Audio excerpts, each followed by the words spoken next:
Hey guys, welcome back. If you are new here, I am really glad you found this channel because what we talk about here is the kind of thing most people are too uncomfortable to say out loud. And if you have been here before, then you already know that I do not sugarcoat anything. I say what women actually think, what women actually feel, and what women actually respond to, even when it is not what men want to hear. So grab a seat because this one is going to be eye-opening. Let me say something that might make you a little uncomfortable right away. When a woman tells you she is not interested, that is not always the end of the story. I know that sounds strange. I know you have probably been told to respect that and move on. And yes, respecting boundaries is absolutely non-negotiable. But what I am talking about is something different. I am talking about the fact that a woman's feelings are not always fully formed in the first moment she meets a man. Attraction for women does not always arrive instantly the way it sometimes does for men. It builds, it develops, it grows in response to specific things that a man does, says, and most importantly, how he makes her feel over time. Here is what most men do not understand about women. We are not randomly attracted or unattracted to someone and then locked into that feeling forever. Our emotions are fluid, our perceptions shift, and the way a man carries himself, the energy he brings into a room, the way he treats himself and the people around him, all of that has the power to completely change how a woman sees him, even if her first impression was neutral or indifferent. I have seen it happen. I have experienced it personally. And I am going to break down exactly why it happens and what triggers that shift from the inside of a woman's mind. What makes this topic so important is that most men are going about this completely the wrong way. They either chase too hard and make themselves look desperate, or they give up too quickly and walk away from something that could have developed into something genuinely beautiful. Both of those approaches miss the point entirely. And today, I'm going to walk you through what actually works, what women actually respond to, and what makes a man go from someone we barely notice to someone we genuinely cannot get out of our heads. This is not theory. This is not guesswork. This is a woman telling you the truth about women.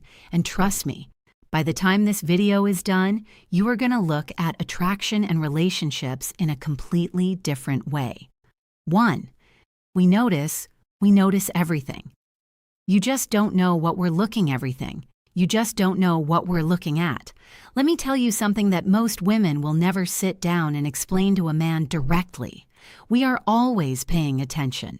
Always. But what we are paying attention to is probably not what you think. Most men assume that when a woman is sizing them up, she is looking at the obvious things. The clothes, the car, the physical appearance, the social status. And yes, those things register.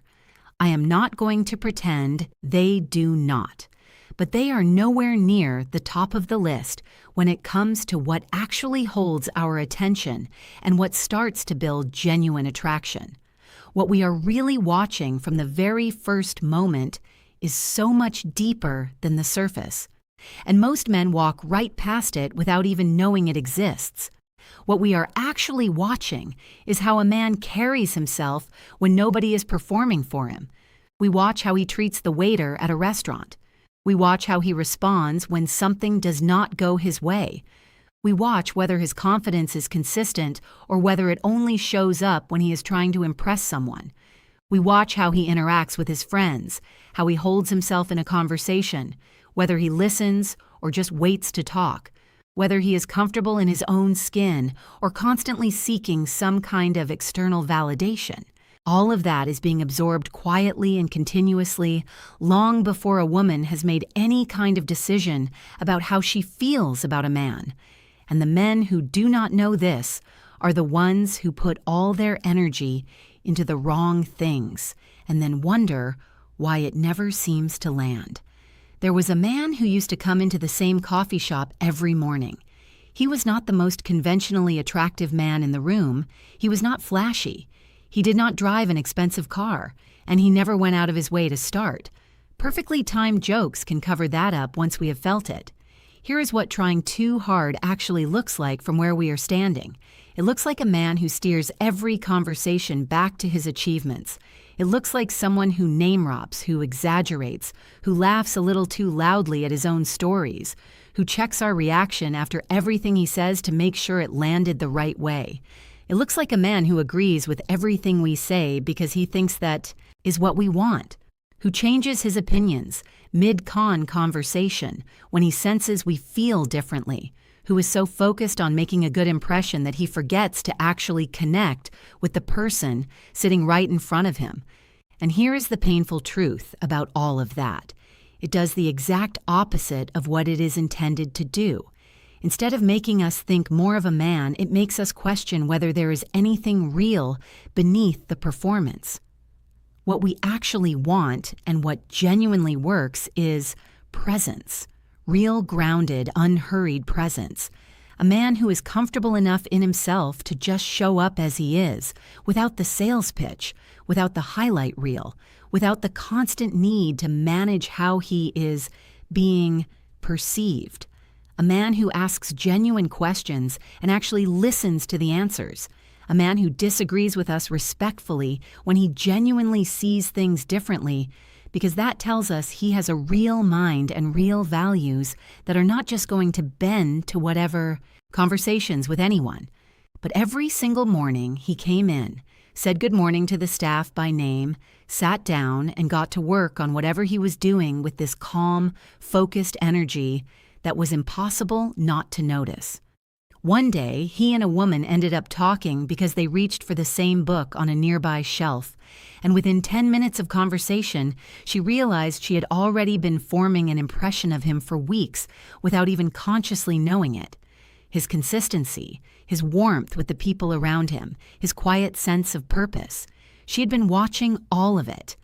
That is how women work. 2, stop trying to impress us and do this instead. Stop trying to impress us and do this instead. Okay, I am going to be really honest with you here, because this is something that women talk about amongst themselves all the time, but rarely say directly to men, and it needs to be said. When a man is trying too hard to impress a woman, we feel it immediately.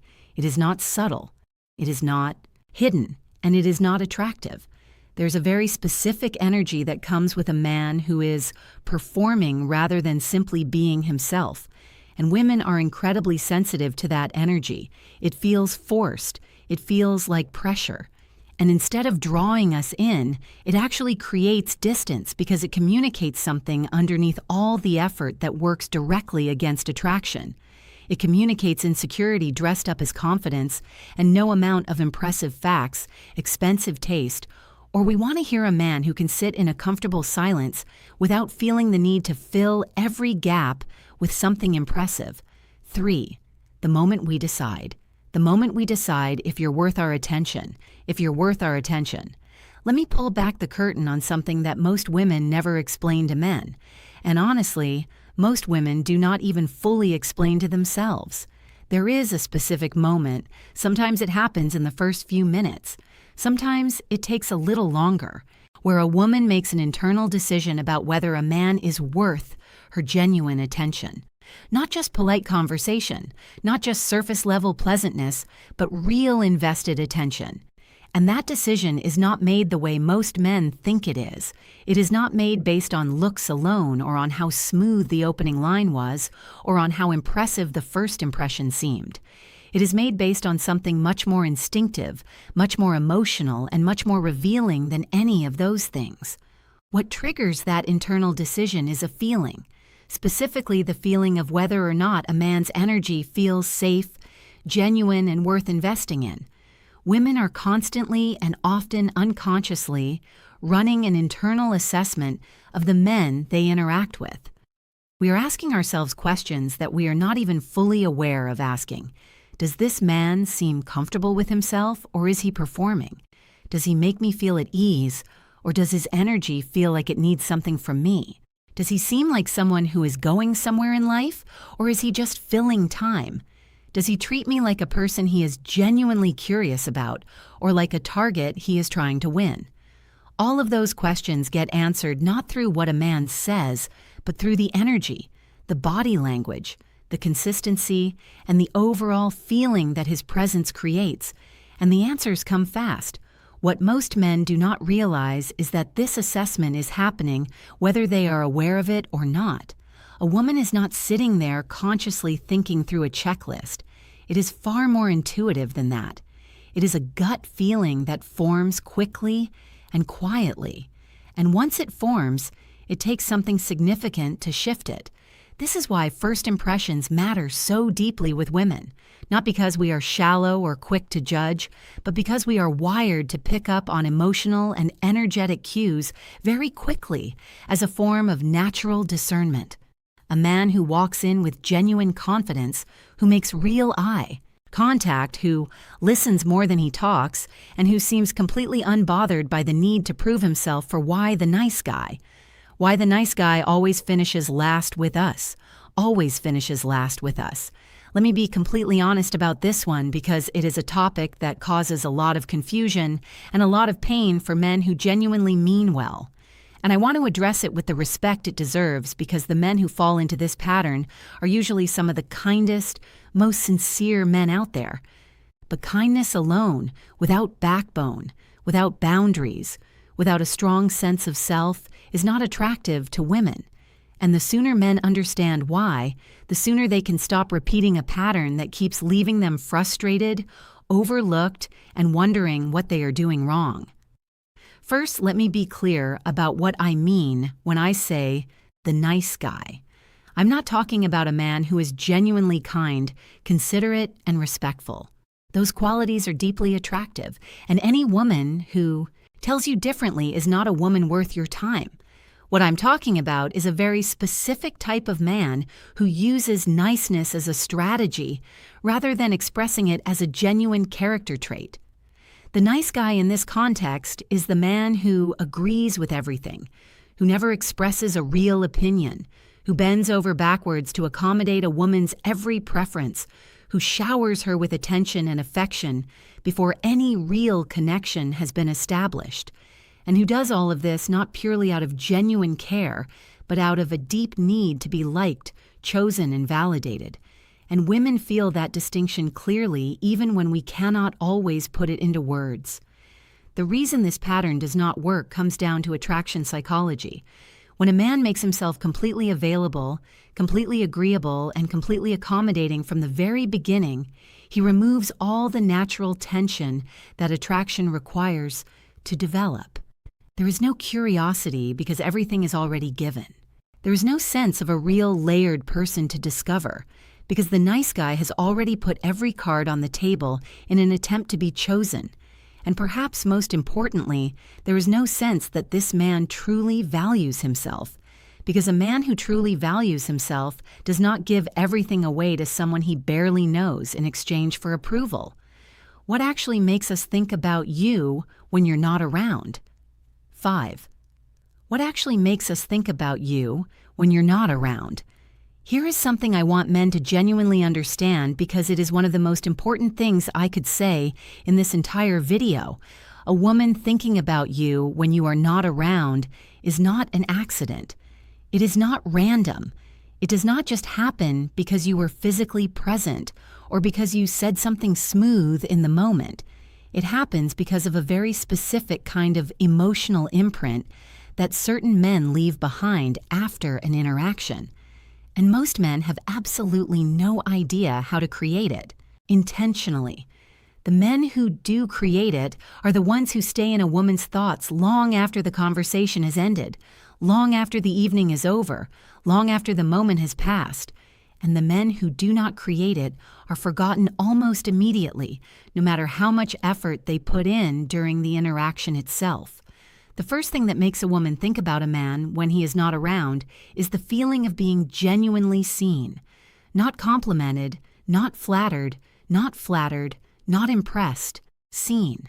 There's a profound difference between a man who tells a woman she is beautiful and a man who notices something specific and real about who she is as a person and reflects it back to fur in a way that feels completely authentic.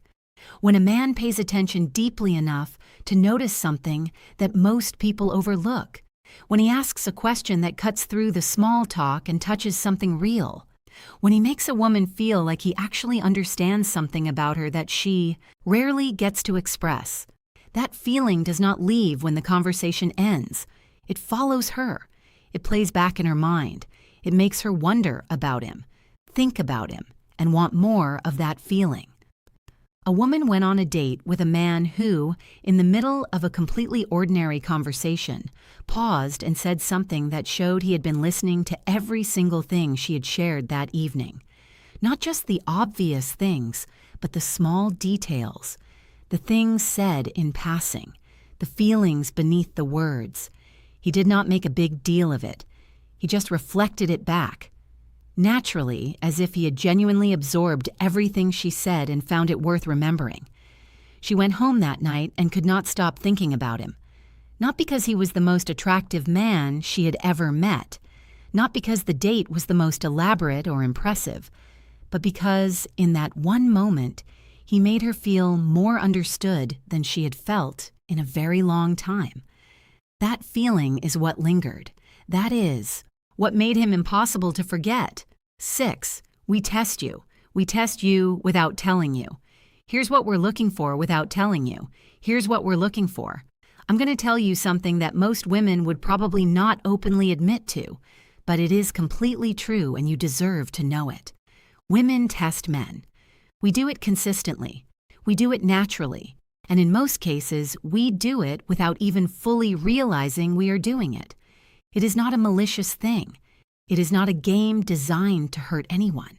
And it is not something we sit down and plan out deliberately. In most cases, it is an instinctive behavior rooted in something very real. The need to know whether a man is genuinely who he presents himself to be or whether the version we are seeing is just a carefully maintained performance that will eventually crack under pressure. And the only way to find that out is to apply a little pressure and see what happens. The tests we run are not always obvious, and that is exactly the point. Sometimes it is something as simple as canceling plans last minute to see whether a man gets desperate and tries to reschedule immediately, or whether he takes it in stride and gets on with his life. Sometimes it is disagreeing with something a man says just to see whether he holds his position with confidence or immediately folds to avoid conflict. Sometimes it is pulling back slightly in communication to see whether he panics and floods her phone with messages, whether he remains calm and unbothered. Sometimes it is sharing something vulnerable to see whether he handles it with genuine care or uses it as an opportunity to push for something he wants. All of these small moments are tests, and the results tell us far more about a man's true character than anything he could ever say about himself. What we are specifically looking for when we test a man comes down to a few core things. We are looking for emotional stability. Does he stay grounded when things get a little uncertain? Or does his confidence evaporate the moment he feels slightly unsure of where he stands? We are looking for genuine confidence, not the performed kind that shows up when everything is going well, but the real kind that stays consistent even when we are not making things easy for him. We are looking for boundaries. Does he have them? Does he maintain them? And does he respect ours without being told twice? And we are looking for authenticity. Is this man the same person in every situation? Or does his character shift depending on what he thinks we want from him in any given moment? Those are the things the tests are designed to reveal. The honest truth. Most women will never tell you to your face. 7. The honest truth. Most women will never tell you to your face. I want to close this out with the most honest section of this entire video, and I need you to receive this in the spirit it is being given, with complete respect, genuine care, and the kind of honesty that only comes from someone who actually wants to see you win. Because everything I'm about to say comes from a real place. And if you can hear it without getting defensive, it has the power to completely change the way you approach women, relationships, and most importantly, yourself. So take a breath, open your mind, and let me tell you what most women think but will never say directly to your face. The honest truth is this: a large number of men are walking through life with a version of themselves that is significantly underdeveloped. And they have no idea because nobody has ever cared enough to tell them. They have never done the real inner work. They have never sat with their insecurities long enough to understand where they come from and how to move past them. They have never built a life of genuine purpose and direction that exists completely independently of whether a woman is in it or not. And because of that, they bring a version of themselves into relationships and interactions that is still searching, still seeking, still needing something from the outside world to fill something that is empty on the inside. And women feel that emptiness. We cannot always name it, but we feel it. And no matter how attracted we might be to a man on the surface, that emptiness underneath is something that consistently holds real connection back. Here's the wake-up call that I genuinely wish more men would hear and take seriously. The work that needs to be done is internal before it is anything else. Before the dating strategies, before the conversation techniques, before any of the external things that men focus on when they want to attract women, the foundation needs to be built from the inside. That means getting honest about the fears and insecurities that are quietly running the show. It means building genuine confidence through real discipline and real achievement, rather than waiting to feel confident before taking action. It means developing emotional intelligence, learning how to communicate honestly, and becoming a man who is genuinely at peace with who he is and genuinely excited about where he is going. That version of a man, the one who has done the real work on himself, is the version that women cannot resist. And more importantly, he is the version that attracts the right woman rather than just any woman. Here is the bold truth conclusion that most women whisper to each other, but never say to men directly. The majority of men who struggle with attraction are not struggling because of how they look, how much money they have, or what they say in the first 5 minutes of meeting a woman. They are struggling because they have never truly met themselves. And a man who has not met himself cannot fully connect with anyone else, no matter how hard he tries. Everything shared in this video comes from a genuine place. The noticing, the testing, the way our feelings develop over time, the things that make a man stay in our thoughts long after he has left the room. All of it points back to the same thing. Women are drawn to men who are real, men who are grounded, men who have done the quiet, unglamorous work of building themselves into someone they are genuinely proud to be. That is not a high bar, it is an honest one. And here is what I want you to remember above everything else. A woman's initial disinterest is not a verdict on your worth. It is simply a starting point. What happens after that starting point depends entirely on the man you choose to become from this moment forward. Now, I want to hear from you. Has anything in this video shifted the way you see yourself or the way you approach women? Have you recognized yourself in any of these sections? Honestly, drop your thoughts in the comments below, because I read every single one, and I will be responding personally. This is a real conversation between real people, and your perspective genuinely matters here.